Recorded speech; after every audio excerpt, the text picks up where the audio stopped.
Boa noite, meu irmão e minha irmã. É um grande prazer que você esteja cultuando conosco. Nós gostaríamos agora de estudar um pouco da Palavra de Deus nesse culto de Páscoa, fazer uma reflexão rápida a respeito das verdades.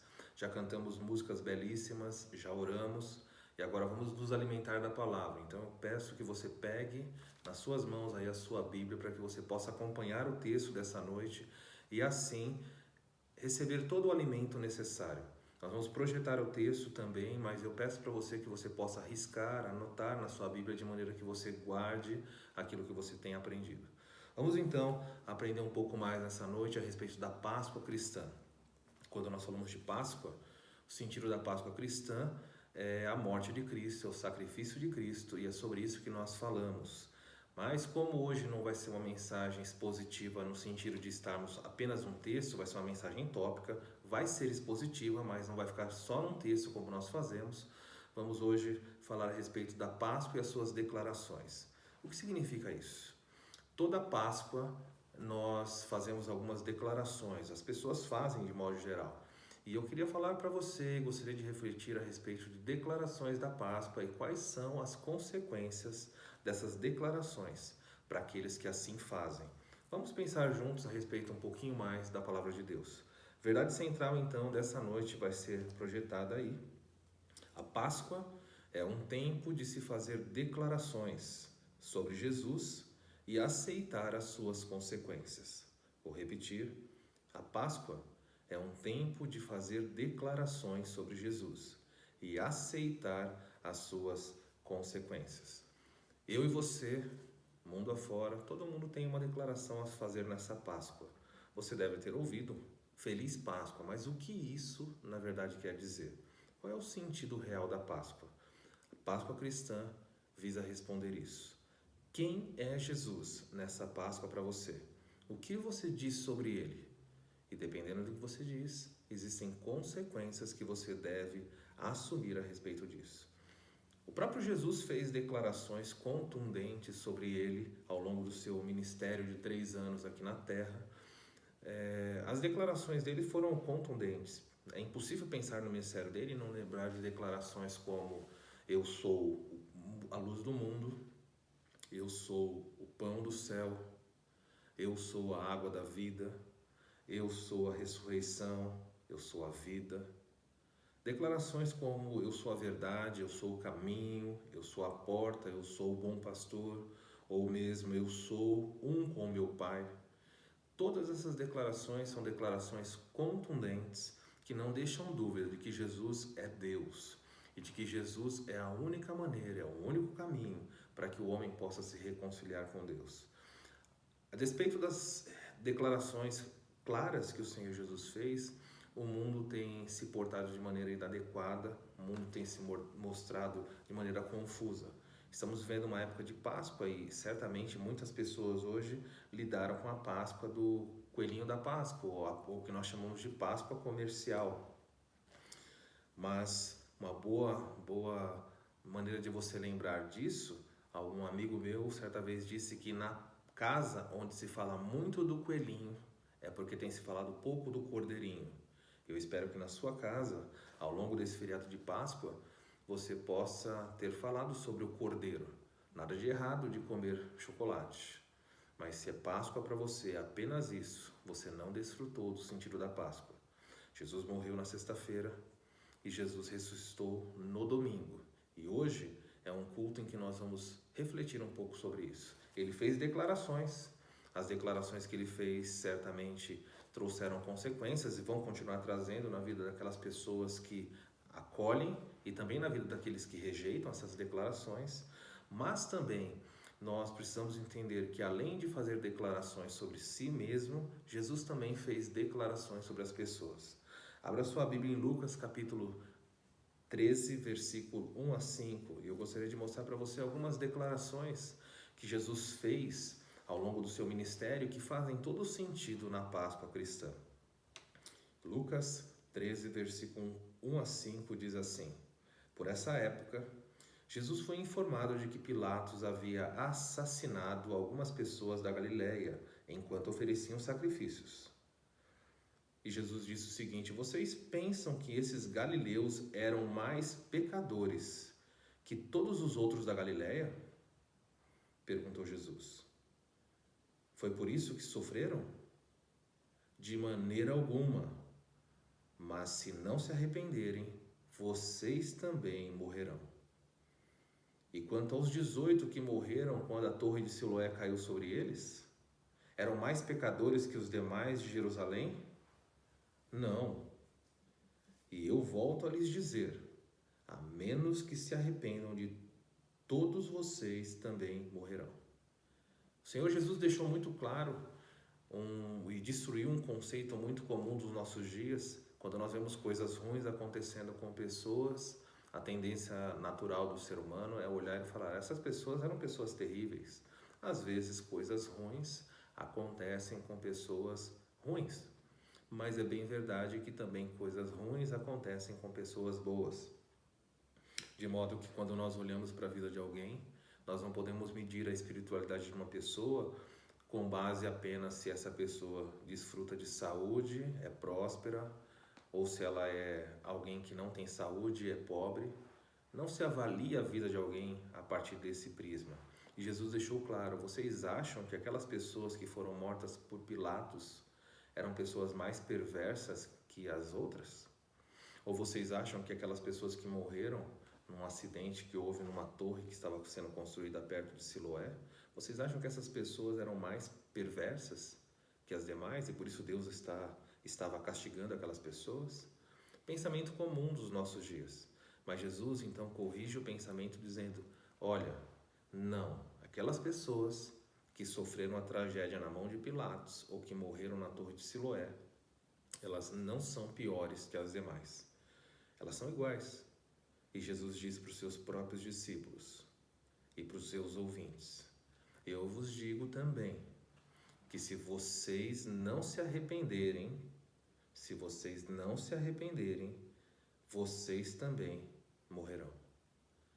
Uma das declarações mais fortes da Páscoa é que ela nos iguala, ela nos coloca no lugar onde muitas vezes alguns seres humanos não gostam de estar. Jesus disse que todos nós somos pecadores. A Bíblia nunca escondeu isso de ninguém. Todos pecaram, o apóstolo Paulo diz, e destituídos estão da glória, da presença de Deus. Ao lembrar de textos assim, Paulo também diz que o salário do pecado é a morte. Nós não temos saída, não há justo um sequer, não há quem procura, quem entende, não há quem faça o bem. A Bíblia diz que eu e você, todos nós, sem exceção, todo ser humano, exceto Jesus, pecador, carente da graça de Deus.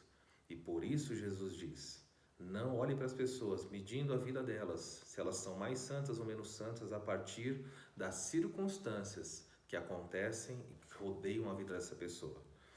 Dita essa declaração muito contundente, Jesus fez declarações sobre ele, já vimos todas aquelas declarações fortes. Jesus também fez declarações sobre os homens e uma delas aqui bem clara é, todos nós, se não nos arrependermos, vamos morrer. Não estava falando apenas de morte física, mas certamente da morte eterna. Se você está me ouvindo, por mais que você seja uma pessoa abençoada, próspera, ou se você está me ouvindo e é uma pessoa que está passando por muitos problemas e lutas, nada disso vai mudar o seu destino eterno. O seu destino eterno é definido a partir do arrependimento pela fé no Senhor Jesus. A fé no Senhor Jesus é a única maneira de ser salvo. E a primeira declaração dessa noite é aquela declaração que Jesus diz que todos nós somos pecadores, sem nenhuma exceção. Olha então para que serve a Páscoa, uma lembrança muito fácil e eu gostaria que você guardasse essas lições. A Páscoa existe por causa dos nossos pecados e ela nos lembra a necessidade que temos de um santo substituto. A Páscoa existe por causa dos nossos pecados, dos pecados da humanidade. E ela nos lembra da necessidade que temos de termos um santo substituto. Já parou para pensar o sentido da Páscoa? As pessoas muitas vezes não entendem dois grandes feriados, duas grandes celebrações mundo afora. Natal e Páscoa são interligados. A Páscoa cristã existe porque o Natal existiu. Mas é triste saber, é triste pensar que mesmo dentro da igreja, muitas pessoas não entendem o real sentido nem do Natal e nem da Páscoa. Nós precisamos voltar à Escritura. Nós precisamos nos debruçar sobre esse livro e pedir a Deus que ilumine o nosso entendimento, para que a palavra dele seja então aplicada à nossa vida com clareza, com sentido, e assim deixaremos de ser meninos na fé. E assim aqueles que me ouvem não são crentes poderão então, com a mente iluminada pelo poder do Espírito Santo, compreender as verdades da palavra de Deus e alcançar a salvação pela fé. Deixa eu mostrar para você como a declaração de Jesus de que todos nós, se não nos arrependermos, vamos morrer de maneira tão drástica, não como aquelas pessoas que morreram na torre ou assassinadas por Pilato, mas todos nós vamos morrer um dia e vamos sofrer as consequências se não mudarmos diante de Deus a nossa situação pela fé. Olha aí então a respeito da necessidade, a Páscoa nos lembra que todos nós temos a necessidade de um substituto. Vou mostrar para você uma pequena animação que procura resumir um pouquinho do sentido tanto do Natal quanto da Páscoa. É uma maneira simplória, uma maneira um pouco mais didática de mostrar para você. Espero que você preste atenção. A necessidade humana de um substituto. Aqui do meu lado direito da tela você vê lá simbolizando Deus aí a figura. Eu coloquei a figura de um sol. Mas, por favor, não tem nada místico nisso daqui. Eu poderia ter colocado um triângulo, qualquer figura que eu pudesse colocar aí. Deus não tem forma, então estou simbolizando ele aí com a imagem de um grande sol. Deus trino e perfeito, Deus é trino, perfeito e santo, esse é o Deus do cristianismo. Do lado esquerdo você vê o ser humano, no caso aí seria quando ele foi criado santo e também foi criado diante de Deus com uma condição de pureza. O ser humano criado santo. E o que aconteceu? Algo aconteceu na vida do ser humano e como nós estamos na época de vírus, essas manchas aí simbolizam o pecado, tá bom? Hoje nós estamos no Covid-19, então você pode colocar aí o PKVID1, sei lá, põe o nome que você quiser. O pecado entrou na humanidade, foi o primeiro vírus que contaminou, não o físico, não apenas o físico, mas principalmente o intelecto, a alma do ser humano, o ser humano como um todo. Tocou a natureza, tocou o universo. O pecado de Adão fez com que o homem fosse manchado em todos os seus aspectos e, portanto, separado de Deus. Mas esse homem quer se relacionar com Deus de alguma forma, e então agora que ele está separado de Deus por causa dos seus pecados, ele então se torna um pecador. E um pecador agora não é só um pecador, mas ele é um ofensor de Deus, ele é um inimigo de Deus. E como ofensor, o homem então, na tentativa de se reconciliar com Deus, toma suas medidas, então procura Deus, como tem sido hoje. Muitas pessoas, na sua própria maneira, a partir das suas próprias deliberações, do que acha, do que viu, do que ouviu, tenta se aproximar de Deus da sua forma, assim como foi a história da humanidade durante todos os séculos. E o que acontece? Esse ofensor então busca a Deus desesperadamente, mas ele não consegue chegar a Deus porque ele se depara com a barreira, uma enorme barreira intransponível, que é o pecado, principalmente o pecado de Adão. Eu marquei pecado de Adão porque muitas vezes as pessoas confundem um pouco sobre isso. É claro, a Bíblia diz que os nossos pecados pessoais fazem separação entre mim e Deus. Os pecados que eu e você praticamos fazem separação, afastam Deus de nós. Mas o pecado que nos separou, o pecado que trouxe a culpa como consequência ao inferno, foi o pecado de Adão. E o ser humano não tem como transpor essa enorme parede que impede com que o ser humano se aproxime de Deus. Mas o ser humano, ele é insistente. E o ser humano, ele é criativo, então ele busca, na sua criatividade, criar maneiras de vencer essa enorme barreira chamada pecado. Então você vê algumas aí tentativas, alguns tentam vencer essa barreira com a intelectualidade. Muitas pessoas dizem, não, pecado não existe, pecado é apenas um conceito criado para fazer com que as pessoas tenham um medo de Deus, um Deus imaginário, e por isso sejam controladas pelo pastor, pela igreja e assim por diante.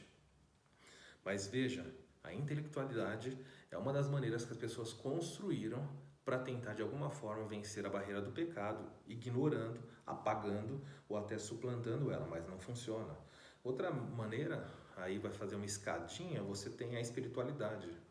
Como é comum as pessoas tentarem vencer a barreira do pecado, se mostrando ou se tornando pessoas espirituais.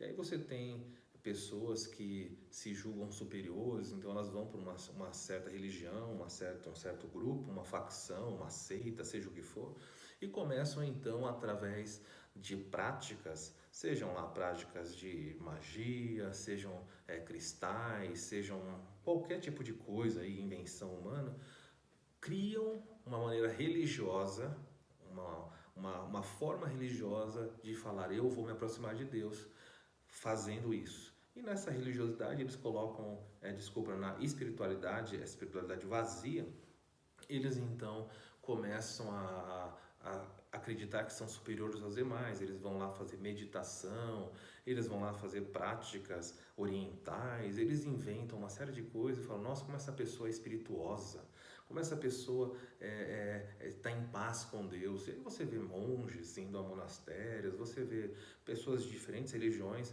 achando que uma vida de espiritualidade vazia vai fazer com que elas vençam o pecado e vão então tranquilizar o seu coração dizendo, eu sou uma pessoa tão espiritual que o pecado não tem mais poder sobre mim.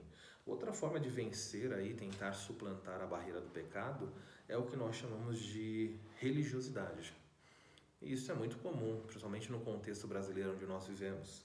Muitas pessoas acham que por serem consideradas religiosas, elas então vão ter paz com Deus. O que é o religioso? Eu carrego uma Bíblia, eu deixo a Bíblia aberta no meu escritório, no meu comércio, eu sei alguns textos de cor, olha pastor, eu vou na igreja eventualmente, eu frequento essa ou aquela religião, principalmente eu vou à igreja em dia de ceia, porque dia de ceia é um dia muito especial e eu não posso faltar isso, porque afinal de contas sou uma pessoa muito religiosa, eu sou uma pessoa que observo as datas, eu sei quando Jesus nasceu, quando ele morreu, eu acompanho todo um calendário, eu me cerco de coisas da religião e então agora, por fazer isso, certamente Deus vai olhar para mim e o pecado, a barreira do pecado vai sumir. Mas não adianta, não some, nem o seu intelecto, nem a sua espiritualidade vã e vazia e nem uma vida religiosa pode te aproximar de Deus.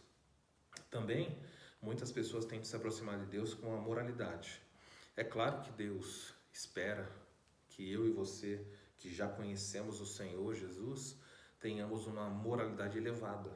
Mas nós não somos assim para obter a salvação, nós somos assim porque já recebemos a salvação. Uma diferença muito grande.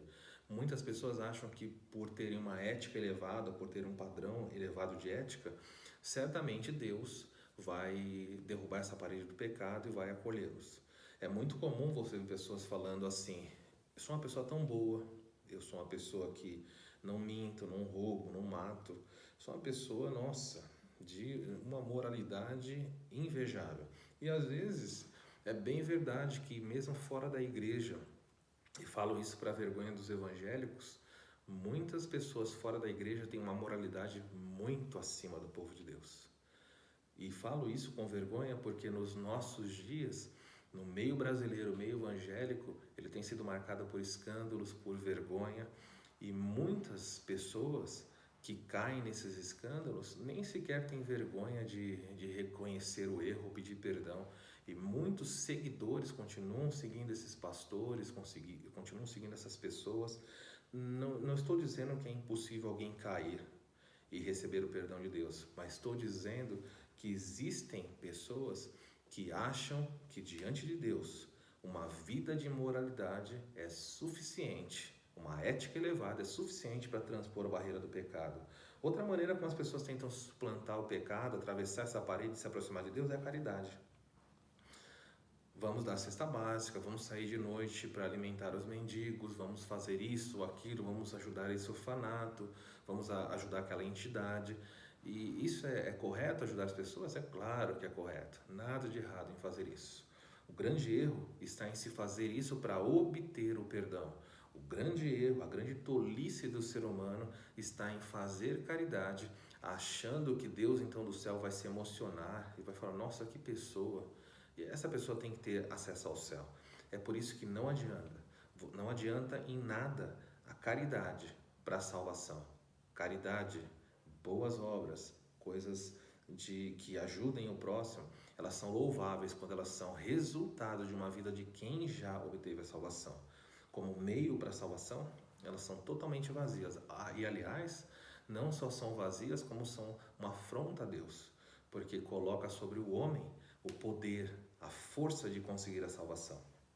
Nem intelectualidade, nem espiritualidade, nem religiosidade, nem moralidade, muito menos caridade. Então eu poderia aumentar essa escada à vontade, mas vou parar por aqui. Existe uma outra maneira das pessoas tentarem vencer o pecado, muito comum nos nossos dias, é a negação, ou que nós podemos chamar de ateísmo. Eu poderia ir para o agnosticismo e assim por diante. As pessoas, o agnóstico vai dizer o seguinte: não, como é que sabe que existe o inferno? Ninguém sabe. O agnóstico é aquela pessoa que simplesmente diz assim, ó, não dá para saber o que vem depois. Então, como o cristianismo diz, olha, existe céu e inferno, a pessoa fala, não dá para saber. Então, se não dá para saber, eu estou em paz aqui, eu estou tranquilo. Afinal de contas, eu não sei. Lá na frente eu resolvo. Olha, isso não remove a parede do pecado. Dizer que você não sabe não diminui em 1 grau centígrado a temperatura do inferno. E se você é ateu e você diz, não, Deus não existe, também não resolveu o problema. Deixa eu dizer que é uma grande tolice viver neste mundo negando algo que é impossível de ser negado. Deus existe, a fé é verdadeira. E cedo ou tarde, você que está me assistindo é ateu, você vai se tornar alguém crédulo. Infelizmente, muitos que não creem em Deus vão se tornar grandes teólogos no instante em que fecharem os olhos e partirem para outra vida. Aí eles vão saber que Deus existe, o inferno é real e que não há mais esperança. Mas enquanto você está desse lado da história, ainda há tempo para você. Nenhum desses tijolinhos que foram colocados aí suplanta a barreira do pecado. Então o ser humano, o que ele faz? Ele volta e fica isolado como ofensor separado de Deus, buscando então, esperando algo para acontecer. E aí então vem o sentido tanto do Natal como da Páscoa. A Bíblia diz que Deus, sendo rico em misericórdia, Ele nos amou quando nós éramos pecadores perdidos. E já que Ele viu e sabia disso, que o ser humano não tem como vencer a barreira do pecado, olha o que Deus fez. Ele, por iniciativa própria, por puro amor, Ele então vem em nosso alcance. E acontece o grande milagre do Natal. Uma vez que o ser humano não pode chegar-se a Deus, Deus vem em busca do ser humano. E Ele desce a história, Ele entra essa história. E Ele não chega aqui apenas como Deus, mas Ele se torna um de nós. Então, se à esquerda você tem o ofensor e à direita você tem Deus, que é um ofendido, para reconciliar essas duas partes, já que o ser humano não pode por si, através daqueles tijolinhos que nós já vimos, era necessário que Deus viesse ao mundo e se tornasse um de nós. Essa é a necessidade do substituto real e perfeito. Natal é o dia em que Cristo veio ao mundo, encarnou e se tornou um de nós. Natal é a época que Deus entrou na história para buscar aquilo que havia perdido. Isso é o sentido do Natal. Mas quando nós chegamos na Páscoa, nós descobrimos que Cristo vai morrer porque se tornou homem, porque o homem precisava morrer. Para acertar, para tornar Deus favorável, propício ao ser humano, era necessário que viesse a este mundo alguém da mesma dignidade, da mesma essência que o ofendido, que é Deus. E ao mesmo tempo, para pedir perdão, precisa ser alguém da mesma natureza do ofensor. Como resolver isso? Era necessário que Deus se tornasse homem e assim, resolvendo a questão, Ele retira todas as tolices da humanidade e Ele então remove a barreira do pecado, indo até a cruz e morrendo e entregando a vida como um substituto perfeito. Eu e você, se morrêssemos na cruz, nada adiantaria. Mas Deus, homem, morrendo na cruz, Ele foi o substituto perfeito. E esse é o real sentido da Páscoa. Se você não entendeu isso, você ainda não entendeu o que é a Páscoa. Você pode ser um religioso, você pode estar numa igreja, ser batizado, você pode ter uma longa jornada na fé. Mas se você não entendeu que Páscoa e Natal estão ligados, Natal, Deus entrou a este mundo e encarnou para se tornar um de nós. Somente um homem poderia pedir perdão, mas somente Deus poderia cumprir, tornar o seu Pai propício. Então nós precisamos da figura de um Deus homem na pessoa de Cristo que veio ao mundo e morreu na cruz. Páscoa, exatamente isso. Jesus morreu por aqueles que Ele ama. Jesus morreu por aqueles a que Ele desde a eternidade separou. E hoje, se você está em casa e você pela fé crê em Cristo, saiba que você foi alvo de um grande amor. A Páscoa para você faz todo sentido. Mundo afora, as pessoas desconhecem essa verdade, vivem apavoradas, vivem construindo pontes, tentando vencer a barreira do muro do pecado. E nada disso adianta. Só pela fé é que você é salvo. Quem é você? Que declaração você faz a respeito do Senhor Jesus? Jesus fez declarações sobre ele: eu sou o pão, o caminho, a verdade. E além disso, Jesus fez declarações sobre o ser humano. Ele disse: todos pecaram, todos, sem exceção.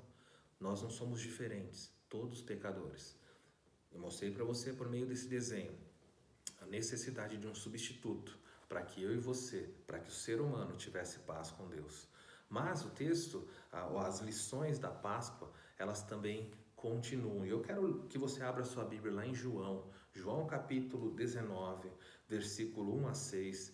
Veja uma outra declaração, uma declaração nesse caso aqui, a declaração que Pilatos fez sobre Jesus. Jesus fez declarações sobre si, Jesus fez declarações sobre os homens. E agora vamos ver algumas declarações que eu e você podemos adotar. Eu espero que você pense um pouquinho, veja o que Pilatos disse sobre Jesus. João 19, versículo 1 a 6 diz: E então Pilatos mandou açoitar Jesus. Os soldados fizeram uma coroa de espinho e colocaram em sua cabeça. E depois puseram nele um manto vermelho. Zombavam dele dizendo: Salve, Rei dos Judeus! E batiam em seu rosto. Pilatos saiu outra vez e disse ao povo: Agora vou trazê-lo aqui para vocês.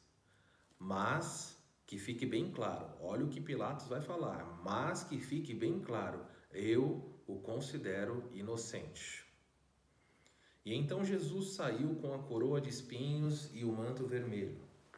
Vejam, aqui está o homem, disse Pilatos. Quando os principais sacerdotes e os guardas do templo ouviram, começaram a gritar: Crucifica-o! Crucifica-o! Levem-no vocês e crucificam-no, disse Pilatos. Eu o considero inocente. Veja que interessante. Você tem Pôncio Pilatos, governador. Você tem ele ali como responsável por manter a ordem, manter a paz. Neste caso aqui, inclusive, como um juiz. Apresentam o Senhor Jesus para ele e Pilatos, depois de examinar Jesus e questionar Jesus e inquirir a respeito das suas intenções, da sua origem, Pilatos então dá um veredito diante do povo e diante dos acusadores do mestre, dizendo: eu o considero inocente. Eu olho para ele e percebo, não há crime nele passível de morte. E aqui você tem um testemunho histórico de que Jesus foi condenado injustamente, o inocente pelos culpados, o justo pelos injustos. O próprio Pilatos diz: não há nele crime algum, não vejo nada, nem nada que justifique nem sequer a morte. E talvez hoje nessa noite você possa estar aí olhando e se simpatizando, ou pelo menos se colocando na função de Pilatos. Sabe como Pilatos resolveu o seu problema diante da grande questão da Páscoa, de que somos pecadores e precisamos de perdão? Pilatos disse: ele é inocente, eu reconheço. Mas, como todo mundo está contra ele, eu lavo as minhas mãos. Então trouxeram água para Pilatos, e Pilatos então lava as suas mãos, e com esse gesto ele diz para o povo o seguinte: olha, eu estou transferindo a minha culpa. Está vendo as minhas mãos? Elas são inocentes. Eu não tenho culpa nenhuma sobre a vida desse homem. E muitas pessoas fazem isso com Jesus hoje. Elas olham para a pessoa de Jesus e elas dizem assim: não, realmente Jesus é uma pessoa fantástica. Eu admiro ele. Eu não vejo nada de errado nele. Eu não o acuso, mas eu não posso me identificar com ele. e para não me identificar com ele e ao mesmo tempo não ficar sendo inimigo dele, eu diante dele, como Pilatos fez, na frente de Jesus, disse: eu lavo as minhas mãos. Olha, tá vendo?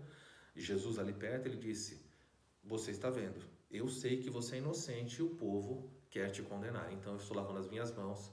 Olha, Jesus, a culpa pela sua morte não é minha, a culpa pela sua morte é dessas pessoas que são malvadas e estão aí desejando a destruição da sua vida. Eu não tenho mais o que fazer, então eu lavo as minhas mãos e quero que você sempre se lembre de mim como alguém que não fez isso. Pelo contrário, eu declarei inocente, mas essas pessoas me obrigam a isso. Muitas pessoas querem transferir a culpa das suas ações diante de declarações como essa diante de Jesus, só que hoje elas não usam mais água.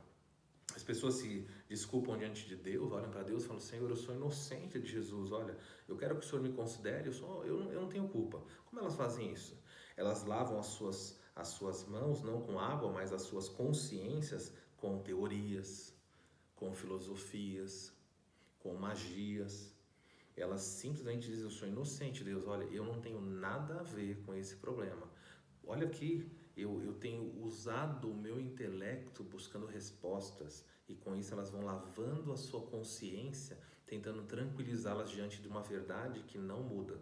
Não adianta você olhar para Jesus, reconhecer nele divindade ou pelo menos inocência e não tomar uma decisão e não se colocar ao lado dele, não assumir o preço de dizer a verdade, não declarar e assumir as consequências dessa declaração. Pilatos não queria declarar Jesus inocente, ou ele admitiu que era, mas declarar, dar a sentença favorável a Jesus e reconhecendo a sua inocência traria implicações. Muitas pessoas não querem declarar, não querem admitir diante das pessoas quem Jesus é, porque isso tem consequências. Talvez você venha perder o seu relacionamento. Que tipo de relacionamento? Se você declarar que Jesus é seu Senhor e seu Deus, talvez você perca relacionamentos familiares. Muitas pessoas cresceram nessa ou naquela religião e se agora mudarem e acreditarem que Jesus é o único Senhor e Salvador, vão então se ver numa situação difícil. Há pessoas que não declaram quem Jesus é porque perderiam um relacionamento de namoro, noivado e alguns, infelizmente, até de casamento. Há pessoas que falam: não posso declarar quem Jesus é porque isso seria uma tragédia. Minha família tem uma tradição tão longa dentro do romanismo, dentro do islamismo, dentro de tantos ismos aí mundo afora, e as pessoas dizem: eu não posso fazer isso. Por quê? Porque me posicionar com Jesus trará consequências. Nessa Páscoa, a pergunta que eu faço para você é: quem você declara que Jesus é? E qual é a consequência que isso trará para a sua vida? É você alguém como Pilatos, que está transferindo a culpa para a sua declaração, para se eximir de tomar uma decisão? Nada vai adiantar. A verdade do que Jesus falou continua: todos nós somos pecadores e um dia Deus nos cobrará pelas declarações que fizermos a respeito do seu Filho. Quem é Jesus para você? A Páscoa ensina que precisamos de um substituto. Não admire Jesus sem se posicionar ao lado dele. E seja qual for a maneira como você tem lavado a sua consciência como Pilatos, tudo isso vai se mostrar em vão. Talvez você não seja como Pilatos, mas quero desafiar a você a ser como uma outra pessoa. Em Lucas capítulo 23, no versículo 41, você vê outra pessoa fazendo uma declaração a respeito de Jesus. E a declaração é do ladrão que está prestes a morrer, um dos ladrões que está ao lado dele na cruz. E esse ladrão diz assim, lá em Lucas capítulo 23, eu vou ler a partir do versículo 39 até o verso 43, que diz assim: um dos criminosos, dependurado ao lado dele, zombava: então você é o Cristo? Salva-se a si mesmo e a nós também. Mas o outro criminoso o repreendeu: você não teme a Deus, nem mesmo ao ser condenado à morte? Nós merecemos morrer por nossos crimes, mas este homem não cometeu mal algum. Então ele disse: Jesus, lembre-se de mim quando vier no seu reino. E Jesus lhe respondeu: eu lhe asseguro que hoje você estará comigo no paraíso. Que declaração fantástica! Assim como Pilatos, o ladrão da cruz, olhou para Jesus e reconheceu nele a inocência, enquanto um dos ladrões zombava, enquanto um dos ladrões praguejava dizendo: já que você é o Cristo, você não é o rei prometido, faça um grande prodígio, saia da cruz e leve-nos com o Senhor. Mas um dos ladrões diz: você não teme a Deus? O que será que passava na mente desse ladrão ao olhar para Jesus e dizer: você não teme a Deus, para o outro ladrão, mesmo diante da morte? E então o ladrão faz uma confissão fantástica. E agora é a diferença de Pilatos. Ambos reconheceram que Jesus era inocente, tanto Pilatos como o ladrão da cruz. Mas o ladrão diz uma coisa interessante. Ele diz assim: nós merecemos morrer por nossos crimes. Nós merecemos morrer por nossos crimes, mas este homem não cometeu mal algum. Assim como Pilatos, ele reconheceu a inocência de Jesus, mas ele faz algo diferente de Pilatos. Ele diz: nós merecemos. O homem vai encontrar salvação dentro de alguns instantes na narrativa do texto, porque esse homem, em primeiro lugar, ele não apenas admira Jesus, não reconhece a sua inocência apenas como Pilatos, mas ele reconhece a sua pecaminosidade. E ele diz: nós merecemos morrer. Alguma vez na sua vida você já disse isso para Deus? Alguma vez você já disse isso para o Senhor Jesus? Senhor, sou pecador e mereço morrer. Se me condenares ao inferno, farás com justiça, porque eu sou pecador. E pecadores não podem existir e habitar ao céu, um lugar de santidade. E eu mereço morrer.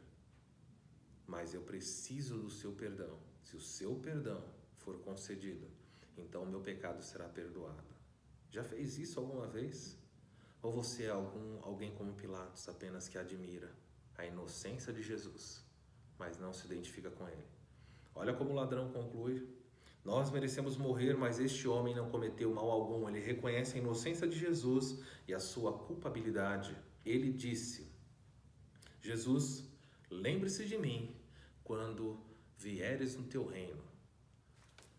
Grande verdade nesse texto é que o homem reconhece o seu pecado, reconhece a inocência de Jesus e reconhece que Jesus é o Messias prometido. Reconhece que Jesus é Deus ao dizer: o Senhor tem um reino. E quando o Senhor estiver lá, lembre-se de mim. Já reconheceu sua pecaminosidade? Já admitiu que você é culpado e que um inocente morreu por você na cruz? Já rogou a Ele para que se lembre de você, para que se volte em sua direção, derramando favor e graça? Já fez isso? E o ladrão ouviu do Senhor Jesus uma coisa maravilhosa: em verdade te digo que hoje mesmo estarás comigo no paraíso. Porque o paraíso, ele existe para pessoas assim. Pessoas que sabem quem são, pecadores. Pessoas que sabem quem Jesus é, inocente, Deus poderoso. Um sacrifício perfeito na cruz.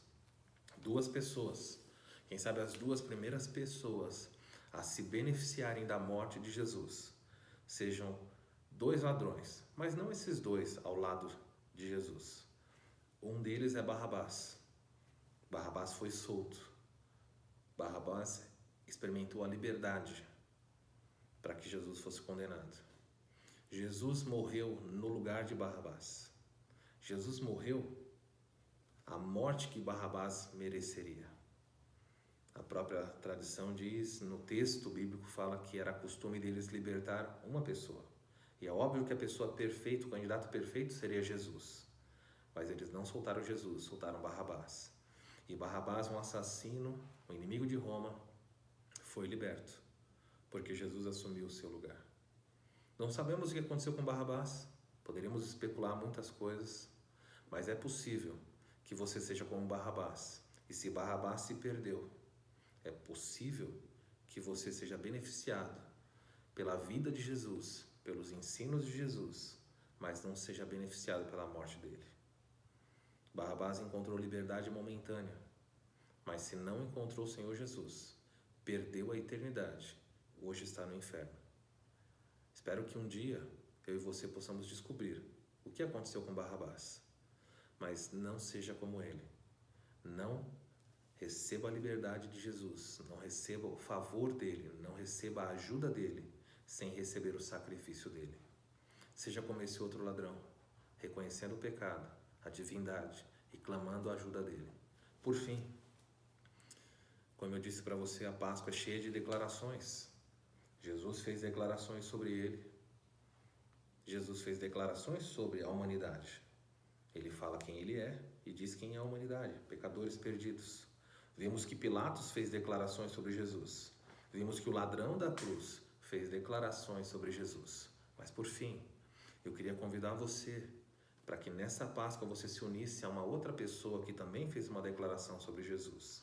Esse homem se chama João Batista. Lá em João capítulo 1, versículo 29, você descobre que João Batista, ao olhar para Jesus, que vinha passando, disse: Eis o Cordeiro de Deus, que tira o pecado do mundo. Eis o Cordeiro de Deus, que tira o pecado do mundo. Você já fez isso? Você que está me assistindo, você que é um salvo pela graça, já fez isso alguma vez? Meu desafio para você é que nessa Páscoa você anuncie a plenos pulmões, na sua família, por onde você passar, aonde você alcançar com a mensagem do Evangelho, diga para as pessoas: Jesus é o Cordeiro de Deus e Ele tira o pecado do mundo. Muitas pessoas têm ensinado esse versículo de forma errada. Algumas pessoas ensinam que porque Jesus é o Cordeiro de Deus que tira o pecado do mundo, Ele morreu na cruz, Ele já perdoou todo mundo. E agora todos estão perdoados e pecado nem existe mais. Não se preocupe, porque agora a Bíblia diz que Ele tirou o pecado do mundo, então não tem mais pecado nenhum. Ele foi enviado para tirar o pecado do mundo. E Ele tirou o pecado do mundo. De quem? De todas as pessoas? Não.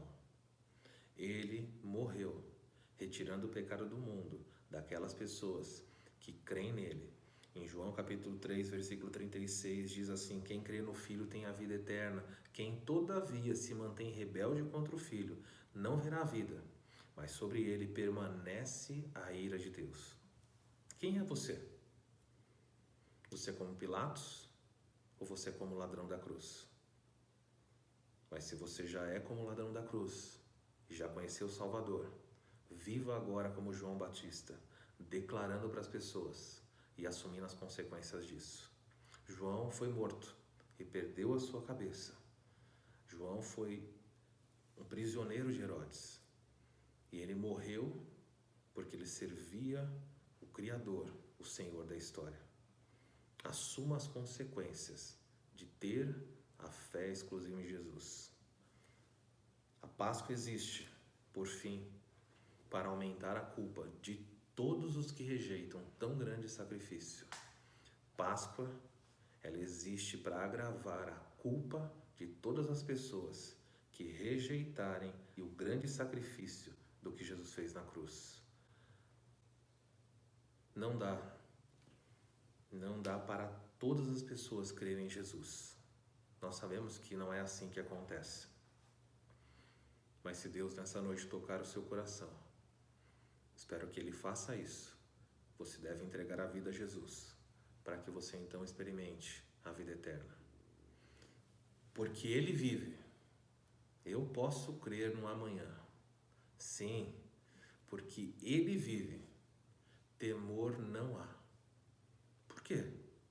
Porque eu bem sei que a minha vida, e não só a minha, mas de todos os crentes, estão nas mãos do meu Senhor, do Senhor Jesus, que vive está. Deus te abençoe nessa noite de Páscoa, que você possa então entender as verdadeiras declarações dessa Páscoa e as implicações e as consequências dela. Seja alguém salvo pela graça, não seja como Pilatos, não seja como as pessoas que andam por aí afora sem conhecer o Salvador. Que nessa noite a graça de Cristo, o Cristo ressurreto, inunde a sua vida, a vida da sua família. Vamos orar. Pai, eu quero te agradecer por tão grande salvação. É bem verdade que mundo afora as pessoas não entendem isso. A verdade tão simples de que todos nós somos pecadores. Jesus nos igualou, todos nós estamos debaixo da maldição do pecado, da culpa de Adão. E nós sabemos que nenhum de nós, por melhor que seja, por mais religioso, sábio, bom, nenhum de nós conseguirá vencer a barreira do pecado. Mas nós te louvamos porque o Senhor, sendo rico em misericórdia, veio a este mundo, nasceu, viveu uma vida de obediência sem pecado e por isso pôde ser o nosso substituto perfeito. Graças te damos, Pai, por dar por nós um Cordeiro Santo, um Cordeiro que salva. Muito obrigado, Senhor.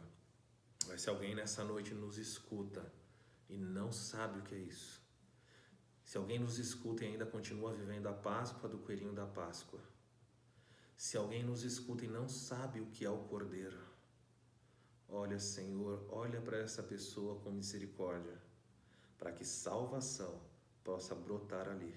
Somente pela fé isso vai acontecer, mas é preciso o teu agir. Santo Espírito, toca na vida daquelas pessoas que nos ouvem e não te conhecem.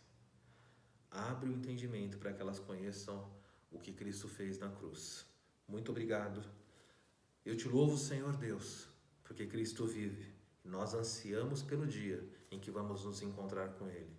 E até que aquele dia chegue, até que essa situação à nossa volta mude, quer o Senhor nos chame ou quer o Senhor venha nos buscar, nós estamos guardados nas mãos do Senhor, que vive está. Muito obrigado. Jesus vive, grande Páscoa para nós. O Senhor seja louvado. Oramos em nome do Senhor Jesus. Amém. Deus te abençoe. Nós vamos ainda cantar uma canção antes de terminarmos esse culto. Nós rogamos a Deus para que essa mensagem possa trazer resultados à sua vida. Nos acompanhe aí no YouTube, faça a sua inscrição para que você não perca nenhuma das mensagens. Deus te abençoe, um ótimo final de noite. Nos vemos em breve. Fique na graça do Senhor.